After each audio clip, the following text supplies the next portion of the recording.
It's July 29th here in Seoul, and I'm Kim Dami. We begin with these stories making the headlines at this hour, starting with Team Korea at the 2024 Paris Olympics.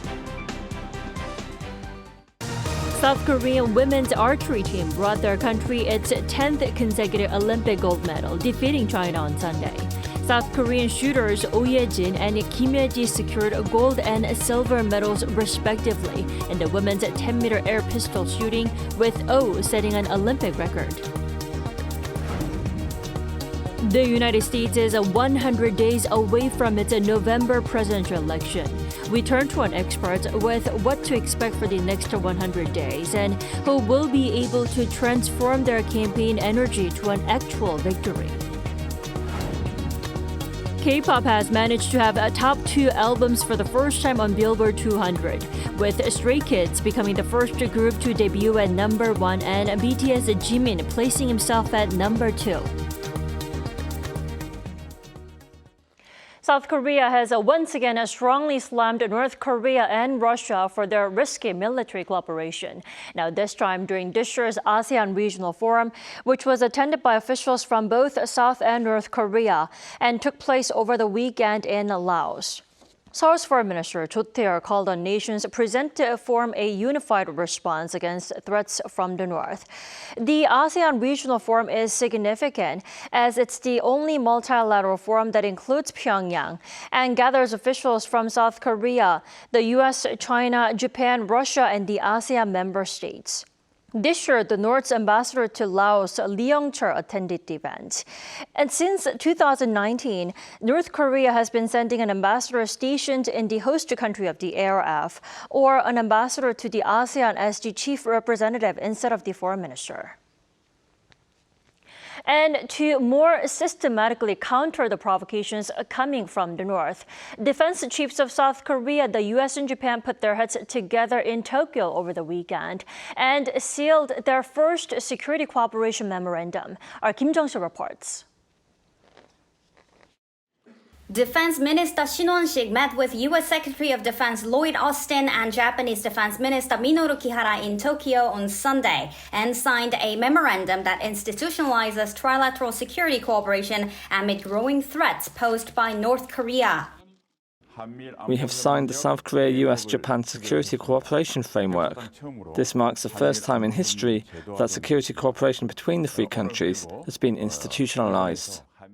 The Memorandum of Cooperation on the Trilateral Security Cooperation Framework aims to formalize high-level defense talks, information sharing, and trilateral exercises to contribute to peace and stability on the Korean Peninsula and in the Indo-Pacific region. The multi-domain trilateral exercise, Freedom Edge, will likely take place more often. In the meeting, the three defense chiefs recalled their commitment to strengthening their cooperation to deter nuclear and missile threats posed by North Korea. They also expressed serious concerns about the regime's growing military cooperation with Russia. In a situation where the rules-based international order is under threat, strengthening the security cooperation between South Korea, the US, and Japan is not a choice, but a necessity. In a separate bilateral meeting with the U.S., both sides strongly urged North Korea to stop sending waste-carrying balloons toward the south and condemned military cooperation between Pyongyang and Moscow. In a meeting with the Japanese defense minister, they agreed to establish an annual plan for defense exchanges and restart joint search and rescue exercises. The three defense chiefs agreed to hold the next meeting in South Korea next year. Kim Jong-sil, Arirang News.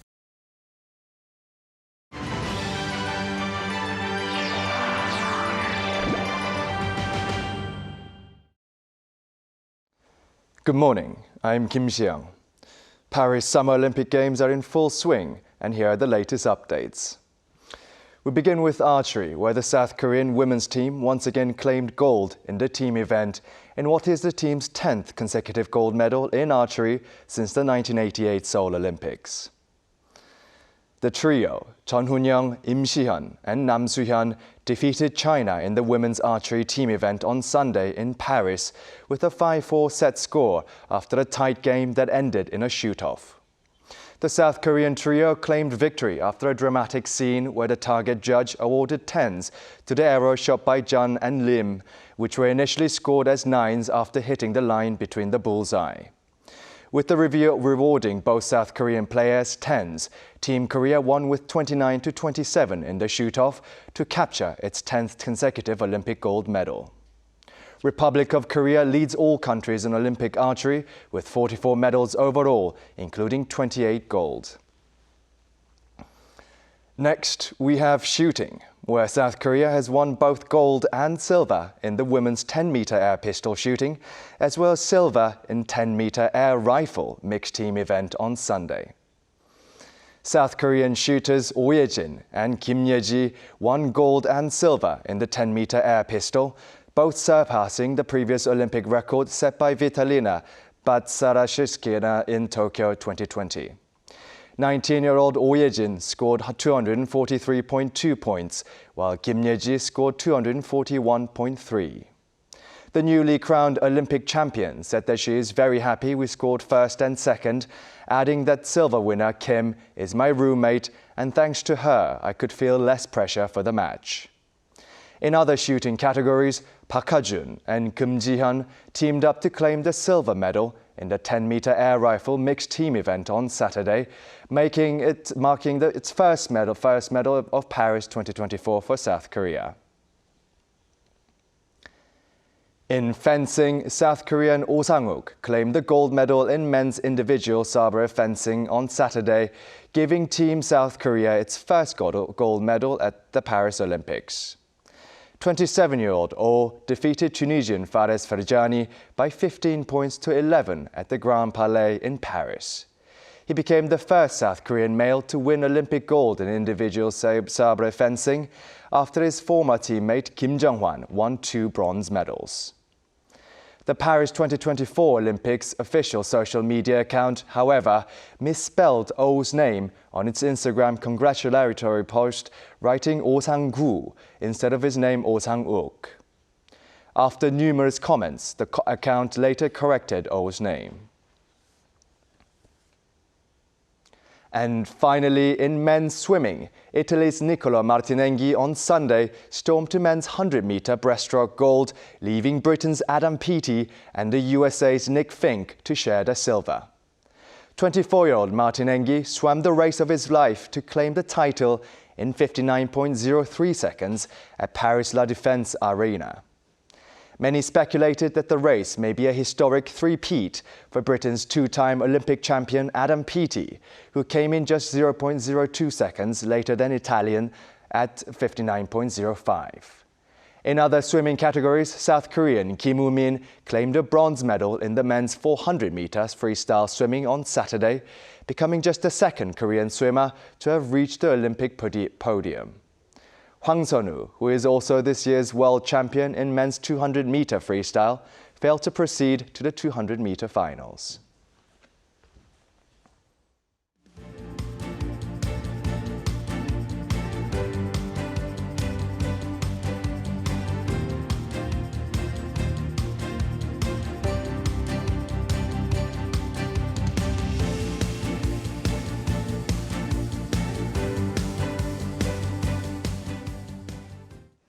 South Korean golf legend KJ Choi has finally won a senior PGA major title after claiming the 2024 Senior Open Championship on Sunday.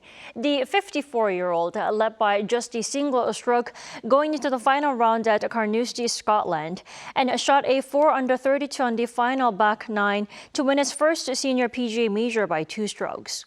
The win marks Choi's second PGA Tour Championship win and the first since 2021. The South Korean has won 8 PGA Tour titles and a European senior title during his career, but Sunday's win is his first senior PGA major title. In 2007, Choi finished tied for 8th at the 2007 Open Championship at Carnoustie.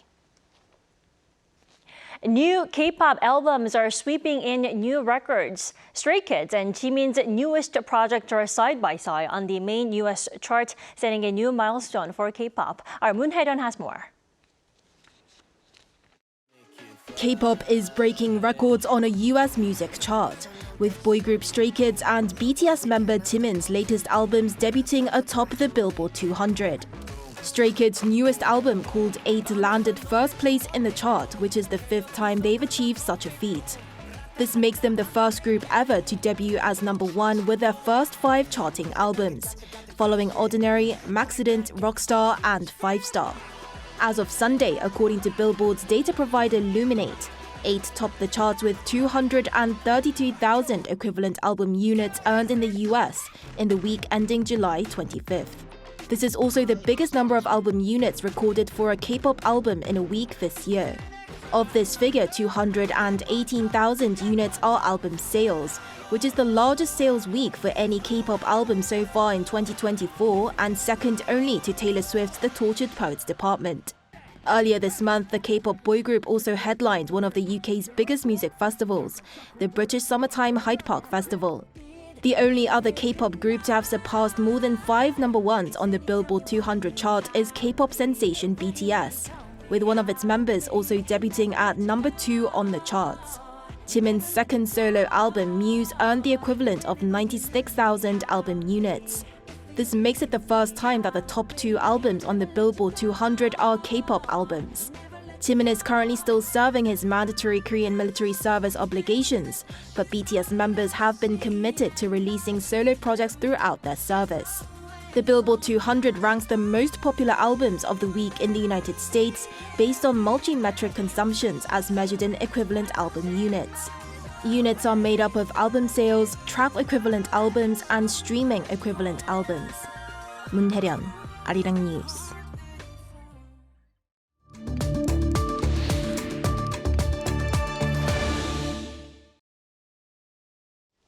In 100 days, the United States will elect its new leader.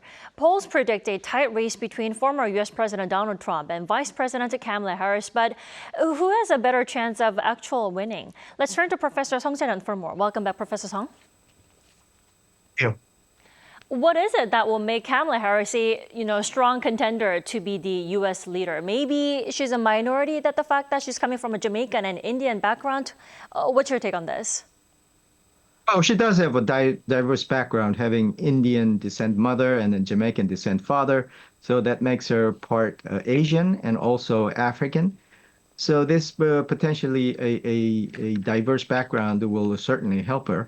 But I think that her best advantage at this point is that she is young. I mean, relatively speaking, and represents a fresh new face to people who are tired of the geriatric competition between Biden, who seemed too old, and the old curmudgeon Trump. So I think that the fresh of new air would be her best advantage. And she does have a very illustrious career. She was a attorney general in California, senator, and also a district attorney of San Francisco. So she does have experience to come with it. But in a national stage, in a presidential election, people don't know too much what she did as a vice president, and a relatively new face also means that there are a lot of the doubts and criticism that she has to fend off going forward.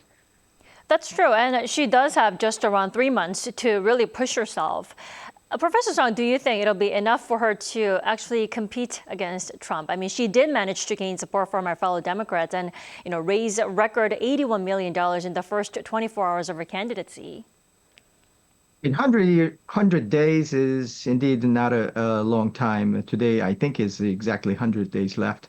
But she was fortunate to step into a campaign machinery that was built for Biden, and inherited a very good fundraising and support system. That's why she was able to raise $81 million in 24 hours.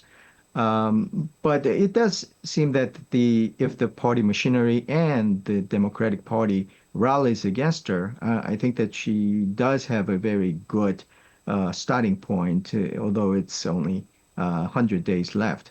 She does have a very good public persona when she goes to the debate, because she was a prosecutor, senator, and her the representation of policies probably is a pretty clear one.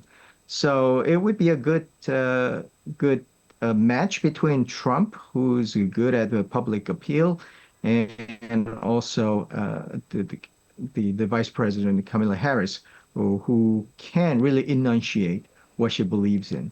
So going forward, 100 days, it's not a long period of time, but with a lot of public appearances, debates, and stressing all those things that the Biden has accomplished and making her a national leader, probably it's not a very short time either.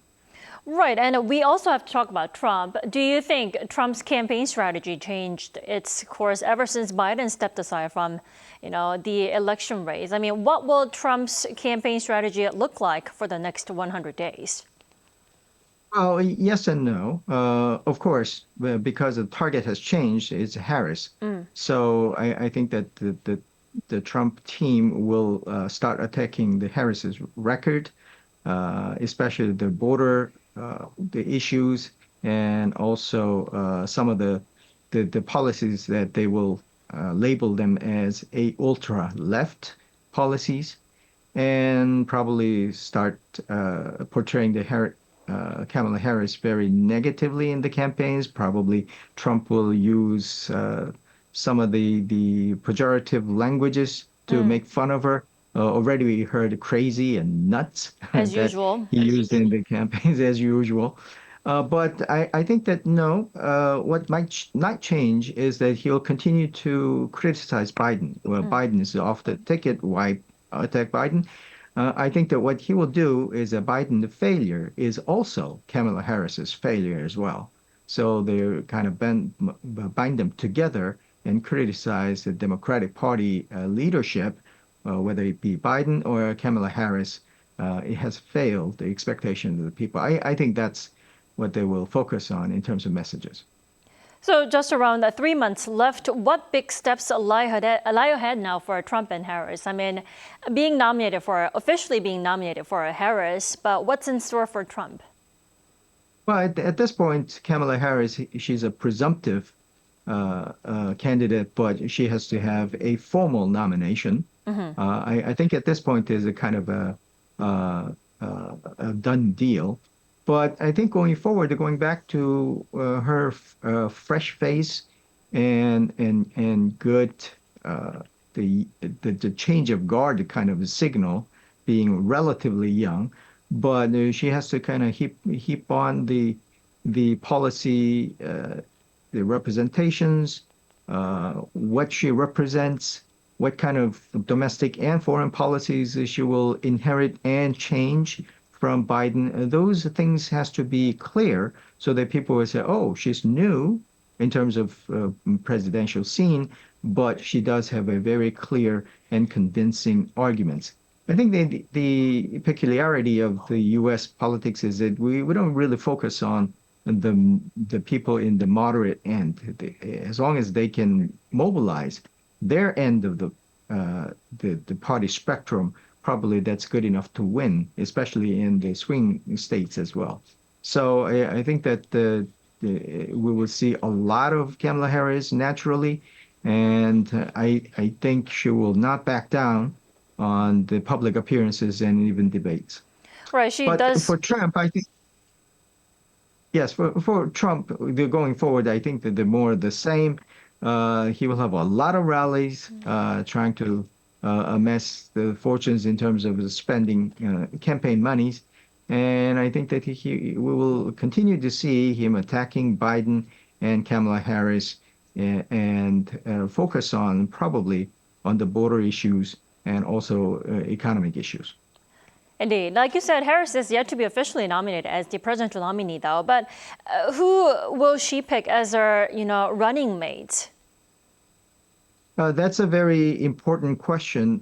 There are a lot of names kind of swirling around. There are top 10, top 8, top 3. I saw, but the commonality, I think, is that she has a diverse background, but also she wants to have a running mate who has a complementary background, maybe in the mainstream side. Maybe she could kind of go for another diversity in the minority side, but that's a risky move.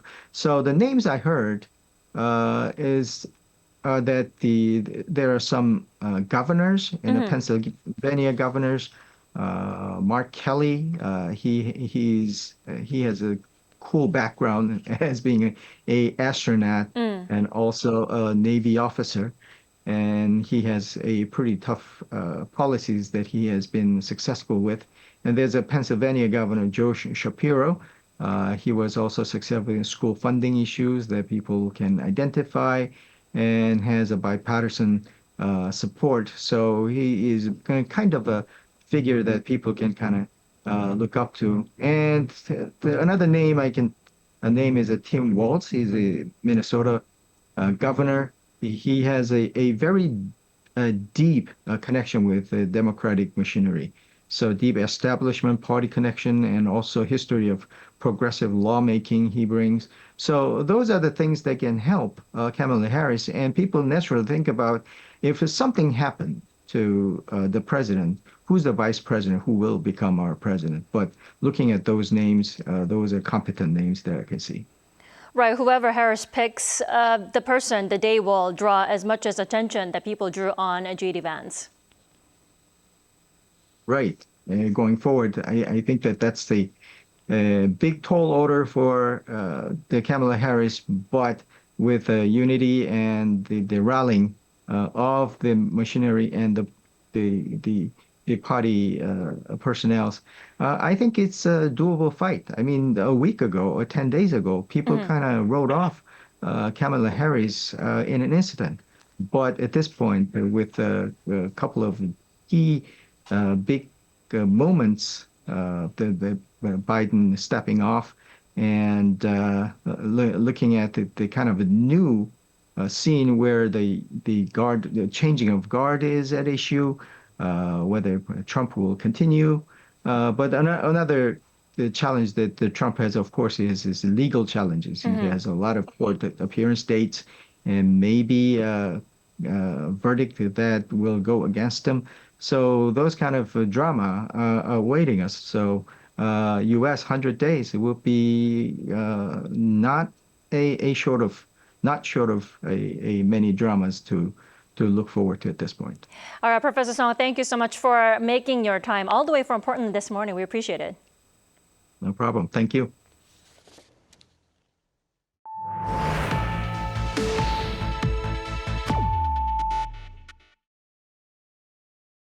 The Israeli military has conducted airstrike on Sunday, targeting Hezbollah's military in Lebanon. The airstrikes come in response to an alleged attack by the militant group on a football pitch in Golan Heights that killed 12 Israeli children and teenagers. Lee Seung-jae reports.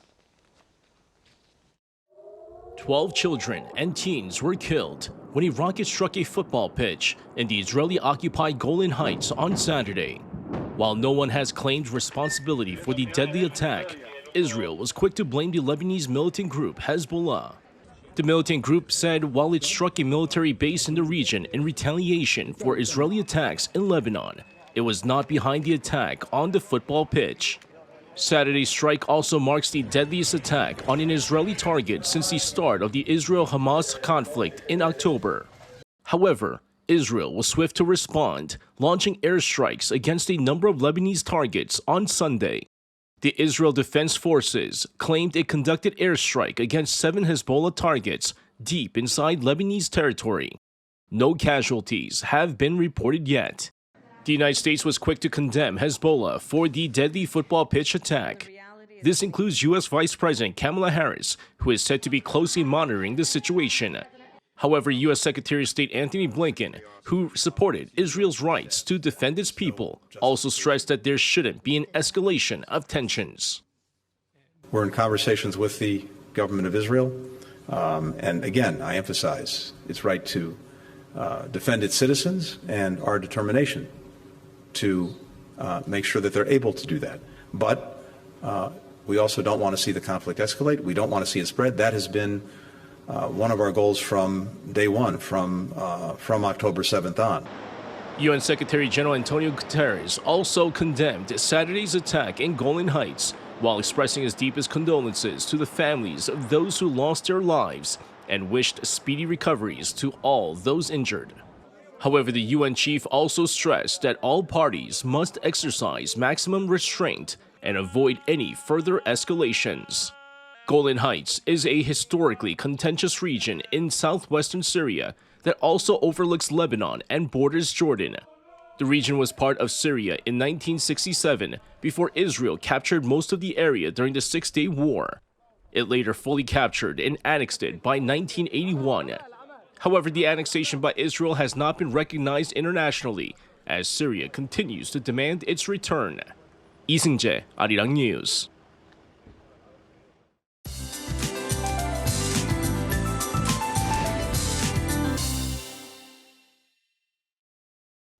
Good morning. The summer heat that's been baking much of Korea gets stronger today. A heat wave warning is in place for most parts of the country, with Sokcho on the east coast seeing the warmest July morning on record today. Well, it's the hottest time of the year in Korea, with many taking their summer vacations. Meanwhile, the capital area gets some slight relief from the heat, with a chance of light rain through tomorrow. So it will be rather cloudy, but the rest of the country will be under blazing sunshine with very strong UV rays. But that humid air will make it feel quite uncomfortable. Daegu and Gyeongju both getting up to 36 degrees Celsius this afternoon. Drink plenty of water and take it easy today. With that in mind, let's take a look at the international weather conditions.